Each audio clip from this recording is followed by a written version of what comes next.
He is the influential head of the radical northern wing of the Islamic movement in Israel and a vehement critic of Israeli policy.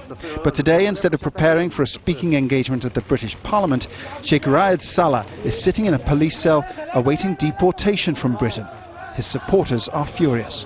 It was a complete shock, given the fact that he has said all of these allegations are completely without any basis, and moreover he condemns all forms of racism, including anti-Semitism, Islamophobia and racism against his own people, the Palestinians. I was truly horrified to find that this had happened late last night. The British Interior Ministry, the Home Office, has been severely embarrassed by the arrival of Sheikh Salah in the UK, given that under the apparent travel ban, theoretically, border authorities should have stopped him as soon as his plane landed. But Sheikh Salah's supporters are also asking officials here when and why that travel ban was imposed, when even Israel recognises Sheikh Salah's organisation as legitimate. The criteria for exclusion is broad and can include anyone whose presence is judged not conducive to the public good. There's been only a brief explanatory statement from the Interior Minister saying, "We do not normally comment on individual cases, but in this case I think it is important to do so. I can confirm he was excluded and that he managed to enter the UK.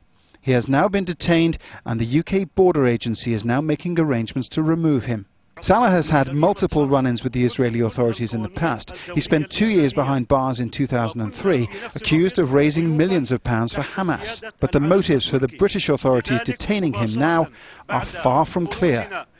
Paul Brennan, Al Jazeera, London. Well, Salah has frequently provoked the Israeli authorities over the years. He's part of the Islamic movement in Israel, an organisation that isn't banned, but's closely monitored by Israeli officials. He was barred from travelling to the UK, though the UK Home Office has not confirmed when or why the travel ban was put in place. Salah has been detained several times in Israel, most recently at the Jordan-Israeli border after he'd allegedly hit an interrogator. And in 2010 he spent 5 months in jail for spitting at an Israeli police officer. He was also held after taking part in a Gaza-bound aid flotilla that Israeli naval commandos stormed in May of last year.